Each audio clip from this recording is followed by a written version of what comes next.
দিল্লির যন্তর মন্তরে NEET Yuji এর প্রশ্নপত্র ফাঁসের ঘটনার এক মাসেরও বেশি সময় ধরে চলা প্রতিবাদের পর শনিবার 25শে জুলাই 2026 কেন্দ্রীয় শিক্ষামন্ত্রী ধর্মেন্দ্র প্রধান পদত্যাগ করেন। কেউ একে ছাত্রছাত্রীদের বিজয় বলছেন, আবার কেউ জেনজিকে আশার সুনামি হিসাবে আখ্যা দিচ্ছেন। একাধিক প্রতিযোগিতামূলক পরীক্ষার পরিচালনার কথিত অনিয়ম নিয়ে ক্রমবর্ধমান চাপের মুখেই শনিবার সকালে পদত্যাগ করলেন ধর্মেন্দ্র প্রধান। প্রধানমন্ত্রী নরেন্দ্র মোদীর কাছে শনিবার সকালে ধর্মেন্দ্র প্রধান তার পদত্যাগপত্রটি পাঠিয়ে দিয়েছিলেন। তিনি তার পদত্যাগের কারণ সোশ্যাল মিডিয়াতে ব্যাখ্যা করে জানান, দেশের সামগ্রিক পরিস্থিতি এবং গত 10 দিনের ঘটনাক্রমে তিনি গভীরভাবে মর্মাহত ও ব্যাহত হয়েছেন।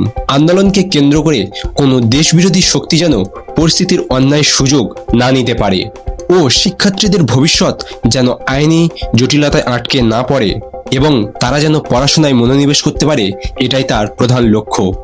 ধর্মেন্দ্র প্রধানের ইস্তফার পর কেন্দ্রীয় মন্ত্রী প্রহ্লাদ যোশীকে শিক্ষা মন্ত্রকের অতিরিক্ত দায়িত্ব দেওয়া হয় এবং সরকারের সাথে তৃতীয় দফা বৈঠকের পর সিজেপি অর্থাৎ ককরোচ জনতা পার্টি তাদের আন্দোলন প্রত্যাহারের ঘোষণা করে। সরকার আন্দোলনকারী শিক্ষার্থীদের বিরুদ্ধে কোনো আইনি ব্যবস্থা না নেওয়া এবং পরীক্ষা সংক্রান্ত মানসিক অবসাদে মৃত পরীক্ষার্থীদের পরিবারকে ক্ষতিপূরণ দেওয়ার আশ্বাস দিয়েছে। ভারতীয় প্রকৌশলী, উদ্ভাবক ও শিক্ষা সংস্কারক সোনাম ওয়াংচুকের 26 দিন অনশনের পর এই সাফল্য আসে।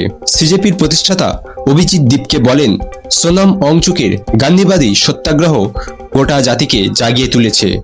এই দেশের যুবকদের জন্য 26 দিন ধরে অনশন ছিল এক বিশুদ্ধ ও সর্বোচ্চ ত্যাগ। তিনি আরো বলেন, এটি ইতিহাসে সেই নৈতিক শক্তি হিসাবে লেখা থাকবে যা অসম্ভব প্রতিকূলতার বিরুদ্ধে আমাদের সকলকে একতাবদ্ধ করেছিল।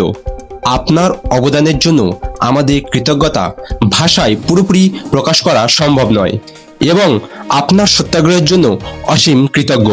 তবে অভিজিৎ দীপকের মা জানান, আমাদের পরিবারের কারোর কোনো রাজনৈতিক পটভূমি ছিল না। সে যখন রাজনীতিতে পা রাখলো আমরা সবাই চিন্তিত ছিলাম। সে আমার ইচ্ছার বিরুদ্ধে গিয়েছিল। তবে শিক্ষামন্ত্রীর পদত্যাগের পর যন্তর মন্তরে উল্লাসের দৃশ্য দেখা যায় এবং হাম জিত গায়ে ধ্বনি প্রতিধ্বনিত হয়।